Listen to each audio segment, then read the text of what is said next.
Welcome to the Trauma Therapist Podcast. My name is Guy McPherson. I interview incredible people who've dedicated their lives to helping those who've been impacted by trauma. A big thank you to our sponsors and our guests who are supporting this show. So 5, 4, 3, 2, and 1. All right, folks, welcome back to the podcast. Very excited to have as my guest today, Elizabeth Capalletti. Elizabeth, welcome. Hi. Awesome. Thanks for having me. It's like we're waiting for that. All right, Elizabeth, here we go. Elizabeth is a trauma-informed guide and practitioner who supports individuals navigating deep healing and transformation, particularly through ketamine-assisted work. Her approach emphasizes safety, presence, and integration, helping clients make sense of and embody their experiences beyond the session itself. She's a creator of Awaken Integrate, a gentle, trauma-informed workbook designed to support individuals through every phase of the journey, from preparation to experience to post-session integration, holding space for truth, healing, and growth. Her work centers on honoring each person's process while fostering lasting, meaningful change. All right, Elizabeth, just a little bit about you. Before we get going, share with the listeners where you're from originally and where you are currently. I am from Orange County originally, and I am in Orange County. So I kind of grew up moving around different places in Orange County, but I am currently in San Juan Capistrano, and that's in Orange County, California. Okay. All right, so let's start. How did this begin for you? This whole journey, this whole, Ooh, yeah. It starts way, way back, but I definitely got into the field of being a therapist because of growing up in a family where it was just chaotic, a lot of stuff going on.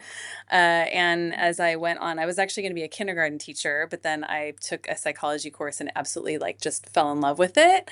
And so I was like, being the overachiever, I'm like, I'll be a kindergarten teacher and then go back to school to get my PhD. That sounds awesome and feasible. So as I went on to college, I ended up switching tracks to psychology.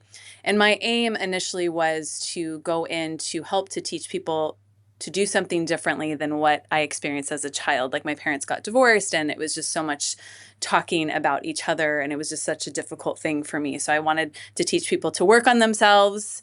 I had high hopes. So when I actually entered the field after getting my master's degree, which there's a whole part I'll jump back to, I started working in this field, working with a lot of kids, and it destroyed me. I was working in the highest level of care before residential treatment. And most of the time when they have associates or interns, they give you a lot of cases. It was so intense that they would only give us 7 cases max because of the level of intensity. Every case there was child abuse, domestic violence, like poverty, just all kinds of stuff. I was like going in the hood, going to some pretty intense places. And what I had been struggling with since I was about 14 was an eating disorder, anorexia, bulimia, like whole mixed body image issues. And it would do this through the years, get really intense, like less intense, get really intense. And at that point, after I've gotten my master's degree and here I am to help people, I tanked. I lost 20 pounds in 2 weeks. My hair was falling out. While you were doing this work? Yeah. As a trainee, in a sense? Yep. Yeah. Okay. So I was like, I need to tap out. I need to go get some help. And they were so sweet. They were like, we love you. You can come back. I'm like, I am not coming back. I don't think I can ever work with kids again. All right. Hang on. Hang on 1 second. So you talked about, I just want to jump back a second if I may here. Of course. You talked about your childhood was very chaotic.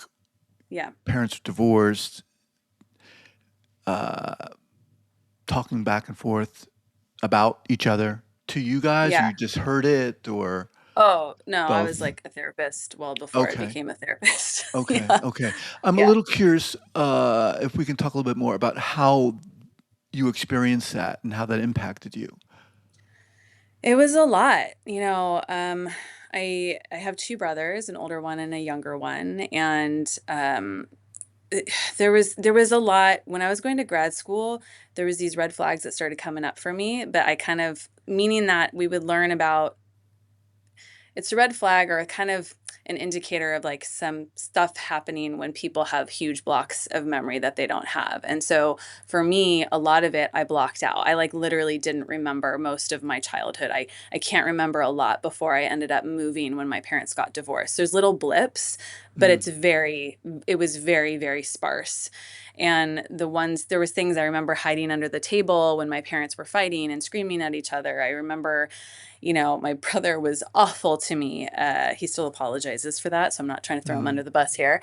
But there was a lot that at the time I didn't really remember. And so as I look back and I've gone through all of these healing, actually in the aim to help other people, I've gone through all these healing modalities to learn to help others, and I've had tremendous healing because of it. And through it has been a lot of uncovering of traumatic things that I had wiped out and didn't remember, but my body certainly remembered. So the stuff that had gone on, and again, I want to be mindful not to throw people under the bus, but there was infidelity, and then the person who entered in the middle of the marriage was then my step parent. And so I had to go and like, oh, this person stole your dad, and there you go. And I'm like, oh, hi. So she never had a chance. There's all this dynamic between mom and dad. And anyway, so just a lot of chaos there that still to this day, it's not like I remember everything. There's things in bits and pieces, and there's still some things that are unanswered with certain things. But one of the biggest things that impacted me is when I was 14, I met a young man who had no business hanging out with a 14-year-old. And so he was 18, 19. And this is going to choke me up because I have 3 daughters and one of them who's now 14. And when she started to look, well, she was like 12 and started looking like she was 14, 15, I started having some like repressed memories come up and realizing, wow, what I experienced at that age, if a 14-year-old came to me and told me what was happening with a 19-year-old boy, I would have to report that as sexual abuse. And so, I was like, I didn't hold space for little Elizabeth for so long. I just kept going, I think like so many of us do. And it was all about taking care of everybody else's needs. So the work that I have been doing here now has been about holding space for me and helping clients to hold space for themselves. Because as I was able to do that, and even I know you've had a lot of guests on here that do the somatic work. So I'm trained in so many different modalities. EMDR and, really connecting with the body. I was a massage therapist too. So I could see at this point now how they've all intersected and come together for my own healing. But there were some, before I did the ketamine, there was some stuff coming up for me about repressed memories, even before when I was 14. And there was this physical somatic sensation that I would have. And I can remember this, like my body trying to tell me for years. And I would be like, no, no, no, no, no, no, no, I can't go there. I can't go there. I can't go there. And so my daughter, she eats pasta. And when she eats pasta, she eats it rather quickly like a puppy. And it's like, oh, Mom, it's stuck. It's stuck. And so there was this moment I was like, honey, it's okay. Like, just take a breath. I'm right here with you. And it was this aha moment of like, I need to do that for me. And so I opened up this When was space. this? When was this? This was about 2 years ago, I would say. Okay. Roughly. A year and a half, 2 years ago. So I can't remember the timeline, but I had some stuff. I was starting to get these things. And then my body, I think at this point, I can't remember the exact timeline, but I started having like, and I've seen this with clients too, when something triggers them at 40, at 35, at whatever age, and they're like, oh, I don't know if I'm allowed to curse on here. You are. Like I'm starting to remember some things like this is what the hell, right? Wow. And so, and I'm really good at holding space for other people and not judging them and honoring their where they're at. But what started coming up was like, what does this mean about me? Like, oh my gosh, like if these things happen to me. And it just was this whole like, and then wanting to try to figure out what happened. And so I'd be driving my kids to school and I'm like having these flashes of things like come in, which doesn't feel great. And so at some point I had gone to a new therapist, and she said, some stuff might start to come up, and I just want you to just hold space for, and just like notice the feelings that are coming up in your body. So that night, the pasta incident night, I'm laying in bed and I started having that sensation. And what the sensation was like, I can't move my body. Like I can't move. Like I feel like my body's being held down. And a sensation of this on my head, and a very strong sensation in my mouth, like pushing down on my tongue and in my mouth. And I was very unsettled. And I'm like, it's okay. I'm here for you. It's okay. We're not going to run away, just as I would as for a child. And so a lot of tears came up. And I can remember the next day coming to the office and telling my friend, I'm like, oh my gosh. I mean, I think this might be like some sexual trauma that was happening to me. And I don't, and she's like validated it actually before I even said what I thought it was. She was like, that's what it sounds like to me.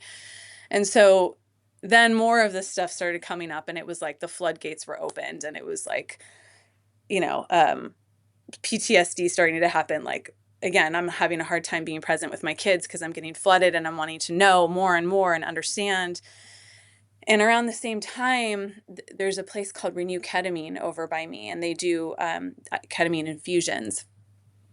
Before this time, about a year and a half, maybe, or I don't remember exact timeline, but I had done the mushroom journey. I had done a couple mushroom journeys, and the first one helped me so much with perfectionism. Like it was so powerful. The second one, I got too much. I fell and hit my head and thought I died. It was this whole retreat. There's like 15 people there. I forgot this. I'm sorry, my story goes all over the place, but this was where stuff got unlocked. This is where stuff got unlocked, guy. So I go, and I'm like, I can remember bits and pieces. There was at one point, I'm like literally screaming. There's like 15 people that have paid like $1,000 to be here. I have like, it's probably like a movie of don't do mushrooms. Like this is probably what it seemed like. And I'm not here to say that because it was actually a very transformational point for me. And afterwards, the facilitator had said to me, honey, I think that there's some things that have happened to you that maybe you don't remember. And she goes on to share about through one of her journeys, she had a memory of being sexually assaulted as a child. And she asked her mom about it later, and they're like, yeah, that happened. But they just didn't continue to talk about it. And so she tells me that story and then tells me this, and I'm like, oh God. So this was before the pasta incident. This was, leading us up to here. Excuse the bouncing all over. So I'm losing my mind. I go over to this ketamine place for, by the way, as a referral based, like, let's network, right? I want to learn what you do. And so by the time I go in there, I'm like bawling. I'm like, oh, this stuff is coming up for me, And, and they're like so awesome with me. And it's like me and then like a doctor and a nurse, which is the only way I was ever going to do a psychedelic again after that other experience. And so I'm like, 45 minutes, I think I can do this. And it was the most, I don't know. Have you ever had any ketamine journeys? No. Have you ever done that? No. Okay. And I know everybody's experience is different. Go ahead. No. Okay. So I go in, I say all this. It starts, they get me prepped, take my blood pressure, put the IV in. They start doing a meditation, and the meditation is about like worthiness and being enough, which is something I have struggled with my whole life. And I'm like bawling as this is happening. And then like the meditation ends and the music starts, and I'm like in the medicine. And the first thing I experience was this love towards me from God that was so incredibly powerful. Like I just felt, the only thing I can explain is I've got 3 kids, and when my children were born, especially my first one, it was like this love that I can't even explain, but it was towards me. Mm-hmm. And then I continued to go and have these. So for me, the experience with ketamine is it's different than mushrooms in that, like, mushrooms, I was like the psilocybin, very like, whoa, whatever I was seeing, it was very like real. For me, the ketamine is more somatic. Mm-hmm. And the visuals I would see are more like as if I were to ask you to close your eyes and visualize a tree. Like you could see it, but it's not as vibrant, like, oh my gosh, there's a tree. So I started to have these, like I saw this mountain and underneath the mountain was this stalagmite and this water running through. And for whatever reason, for me, like, I understood what it meant. Like these symbols, I understood what it meant. And many years ago, I went through this training for hypnotherapy, which happened to be for like sexual trauma. I didn't even realize that that's what it was. Of course, the universe, God's calling me to all these things. And I'm like, not me. I don't know. Um, yeah. So he had done this exercise. I'm talking literally like almost, no, I want like close to 20 years earlier. Maybe it was 15 years. And I was always stuck on this part that this guy said. And it was like, he would go through this whole process. And it's like, you have a knee, but you're not a knee. You have an elbow, but you're not an elbow. You have a head, but you're not a head. You have a vagina, but you're not a vagina. Don't call me a vagina. I'm not a vagina. And then like he had said, like, they could never touch who you are. Like whoever hurts you could never touch who you are. And in that moment, however many years later, it clicked in this journey. And I was like, oh my God, that message was for me. I am not what happened to me. They could never define who I am. And for me, it was they, right? Because there was multiple incidences and situations, and starting to realize and wake up to like continued things that I had happened that I didn't label as traumatic. But as I go back, I'm like, oh my God, I said no. And this guy who's 6'8" continued to move forward. And I would have said, let it happen. I was scared. So I went along with it. And when I left that situation, I was sobbing and I did the whole scrubbing myself in the shower. And then it just didn't, it was, and as I started to hold space, like that affected me. That impacted me. And so this journey about finding my voice and holding space for me and being able to, I had been working on setting the boundaries and all of that, but like my life had been so much about performance and being perfect and trying to show up a certain way so I could be enough, and so much over sexualization, because for me, the message was, if I show up that way and I'm accepted that way, then I'm enough, until I'm not, right? So this ketamine helped me so much with that. And that when I left that first journey, I was like, I felt like my creativity was unleashed, like Wow. unleashed. So I had been singing to my kids and making up songs for years. And there was this one, you don't have to be afraid of a daddy in long legs.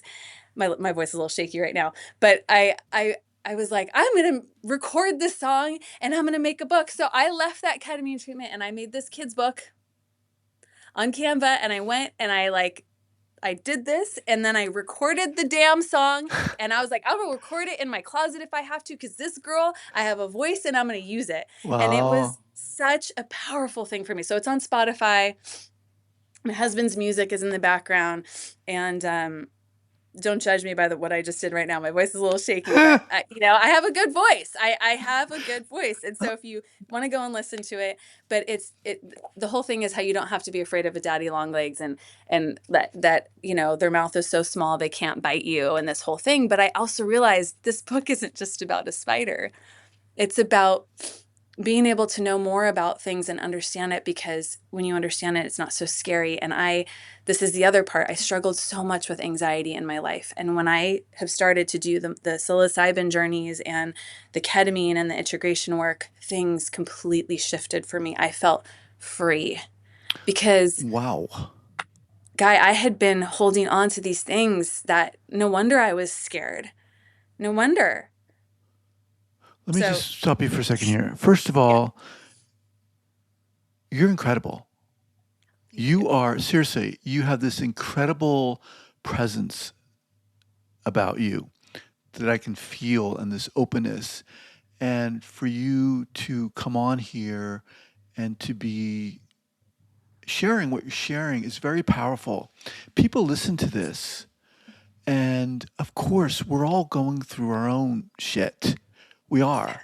And a lot of times therapists feel, well, I don't want to disclose this or disclose that or disclose that. People are going to think I'm not enough or I'm not educated enough or whatever. And of course, there are boundaries, of course. But people listening to this will so clearly be able to identify with your story. And that is very powerful. The other part of that is it's people like you that we want to go to, right? People like you who have the strength to be able to talk about that and to do what you did. That's the person I want to go to and have hold space for me. So I just want to put that out there. It's very powerful and it's an honor to really have you come on here and do that. That's what this podcast is about. That's how I started it because I was listening to people share their story, not just what they know and all their degrees and all that other stuff, but who they are. That's how we connect. Yeah. Thank you so So much. you're welcome. So, damn.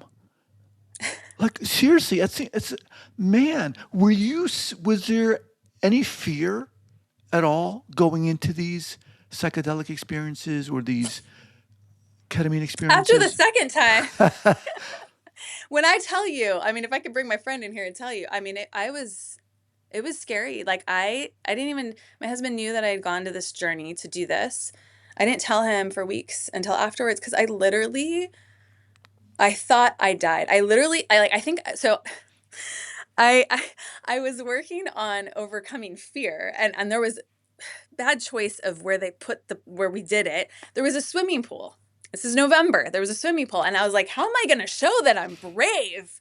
I'm going to go jump in the swimming pool with my clothes on." And so I go out, and this lady's husband, who he's like this 6 foot, I don't even know what, he's a super tall guy, and he's like, "What are you doing?" Like, and they had taken, I guess part of this is like they had taken a little bit of mushrooms too, which I don't know what. Anyway, I go and I'm like, "It's cool, I got this. I'm being brave." So I go and I jump, I get in the pool, I get up to like my thighs, and it's fucking cold. It's freezing. And I get out. And by the way, I just generally have low blood pressure. Maybe this is like part of what happened. I don't know. So I get out of the pool and I'm shaking. And then all I remember is like timber. I literally fell straight back like a tree onto concrete. And in that moment, I thought I died. Like, I think I Mm. had a full on ego death at that point. And so I was screaming because I was in tremendous pain. And then I had three girls, one of them being like, I don't know, 10 months old. I don't know how she was at the time. And I was like, "Oh my God, the story is going to be I died doing mushrooms. Oh, I don't even do drugs. Like, what the hell? It's like a therapy. I'm trying to help other people." It was because I watched that Netflix series on how to change your mind. And I was like, I need to do this work. This is phenomenal. But I get really excited and I just jump in and I'm like, I should try this first. And so, that whole thing. So I was, and when I tell you screaming, and there was one point she brings me in and I see my cards on the table and I freaking sideswipe. I'm like, "Oh my God," and I scream, I sideswipe I mean, oh my God. I was like so mortified afterwards. And then I felt like, and then I'm super sensitive. We're in San Juan. I don't know if I was like channeling stuff or this is just because I fell and hit my head, but I felt like I was being burned at the stake and pulled apart. Like it was the gnarliest. This is not a good poster child right now for doing that work. Don't take too much. And I knew when this goes back to when she gave it to us. When I did the chocolates, it was chocolates, and I didn't take the full dose. I took little bit more. I'm good. This was, hey, it was double the amount because it was like a tea. And then she was like, "Oh, since you've been microdosing, it's okay." Inside, I was like, "No," but I wanted to be Mm. the good student. Hmm. I wanted to be perfect. I wanted to be until I wasn't. And so like I was terrified, totally scared to go do the ketamine. And it was a completely different. By the way, when I was on the mushrooms, it was like 12 hours, not of that intensity, but I was not sober until like 12 or 13 hours later. Wow. Wow. All right, let me just remind everyone. I'm speaking with Elizabeth Cappelletti. Let's kind of shift gears here, Elizabeth. Yeah. What do you do now? How are you working with people? So I've been in this place of doing therapy and I've kind of like stepping into this coaching place too because I've transformed. Like, I have had such transformation. So I do both. I do all. I integrate it but my aim is to really help people to just go from survival to safety, and then from safety to elevation and transformation and living their best damn life, finding your voice, the purpose and reason you're here, shedding all the shit. Like that is what I am passionate about, and really working with people who are Mm-hmm. ready to do the work, because there's a difference. When I was Yeah. struggling with the eating disorder and going to therapy, I wanted to get better, but it wasn't that level of like, shit needs to change now and I will take accountability for it. Right. Like, these people are a wackadoodle who I grew up with, like, and I know they caused a lot of stuff, but what am I going to do now? Right. Right. So when you work with people, how do you do that? What do you do? Someone walks into your office, let's say they are ready. Yeah. Number one, the first most important thing is I always want to help somebody to feel safe and to feel seen and to feel connected. And if you're looking for a therapist, the most important thing is connection. That's huge. And either you get it or you don't. Like, people can usually tell, like, on the phone, or Yeah. just you're diving or not. And so I feel like I'm a chef because I'm trained in so many things: hypnotherapy, EMDR, breath work, sound healing, art therapy. I mean, like, tons. And so I sprinkle it in. I mean, first I listen and I hold space. And then as things come up, like, just listening, I'm also an intuitive empath. So I feel stuff. I feel stuff before other people are even, it's like I could feel the tears. I could feel the pain inside. And I'll be like, what's this about? Like, what's going on? Like, what do you think? So I have a very gentle approach, because I'm just not, I mean, I will confront things as needed, but I'll always do it in a very gentle way, because I think that, and when we're growing and healing, we need people to point out our things. So one of the things I have developed, this program called Elevate, that I'm essentially, the things that I'm helping people work through is embodiment, so regulating the nervous system; liberation, releasing old patterns, identifying them, these trauma responses and imprints; expansion, being able to step into a new identity. I'm huge on language. So when we say I can't, or whatever labels we put on ourselves. I was somewhere last night and the guy said, he's been recovered alcoholic for many years, and he's like, oh yeah, the room's like, I'm an alcoholic, and I'm like, I thought you were a chiropractor. Like, stepping beyond the labels, because Mm-hmm. we are so much more than those are symptoms. Mm-hmm. um just having a vision, having a clear purpose on where you want to go in life and what you want to feel like, having a vision of that. Many of us haven't even allowed ourselves to have that. Aligned action, so helping people to really take action towards the intention of what they want to do. Like, that's in this. And then the transformation, really sustaining change through integration and identity shifts. And then expression, finding your voice and using it. That's what I Mm-hmm. want to help people to do. So it's a whole thing that just kind of happens, but really that's in all of it. It's and it's at the core: safety and connection. I want you to be excited to come. You might be like, oh crap, we're gonna work on this stuff. She knows what I'm holding. Like, you can't come around me and be like holding stuff, and I'm gonna know. Like, I'm gonna totally know, because I feel it. What from your background allows you to do what you're doing? I guess I've built up a lot of resiliency from all the difficult things I've been through. And I can't forget my spirituality, my spiritual connection, because that's huge. It's led me through all of this. But I'm pretty damn resilient. And my desire to always want to grow and heal, I think that is what allows me to do this work. I think. I don't know. I don't know. I haven't really thought about that specifically, but I Mm-hmm. think because of what I often find myself, myself saying, I said it to a client the other day, because I think a lot of you out there, maybe you're going through these things and you think, what does this mean about me? How can I ever do this? How can I ever? I mean, I'll be honest with you. This is one of my first times coming out and sharing all this stuff. So, not that I've been hiding, but when I've been sharing things and doing stuff on my social media, I'm like, what am I going to say? What am I going to talk about? Other people have it way worse than what I went through.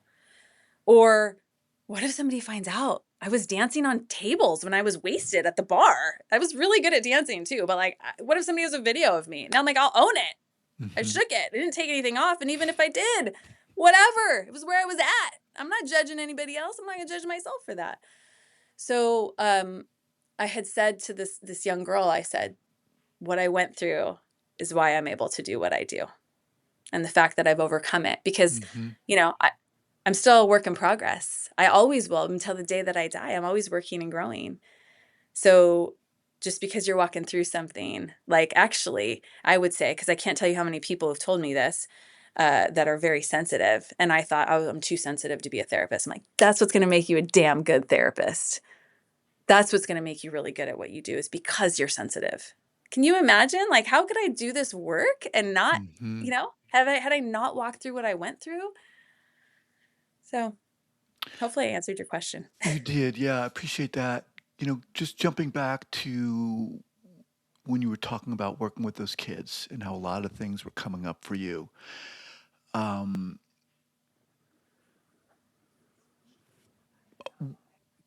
do you look back, or how do you look at that experience now, having gone through everything you've gone through?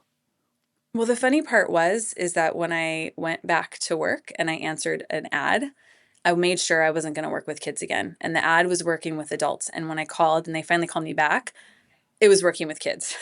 And I was like, I can't.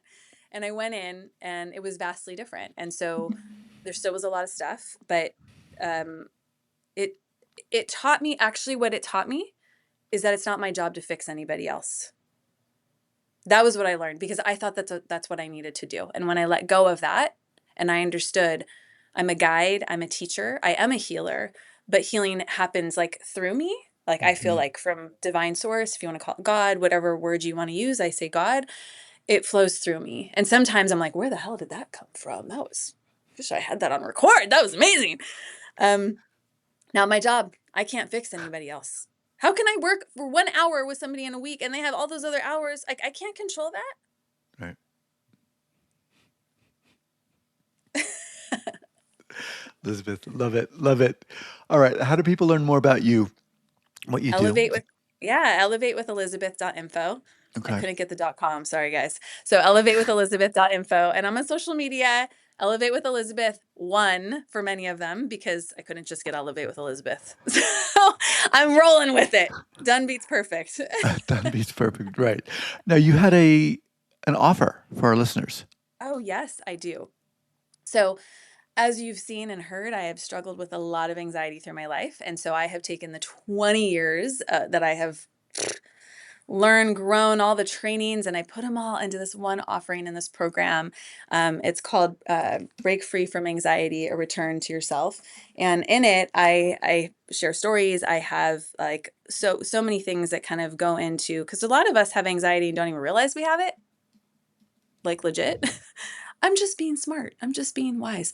And so I go through what anxiety is, what's happening in your body, the many different modalities, and how to heal. There's actual things that you can use in that.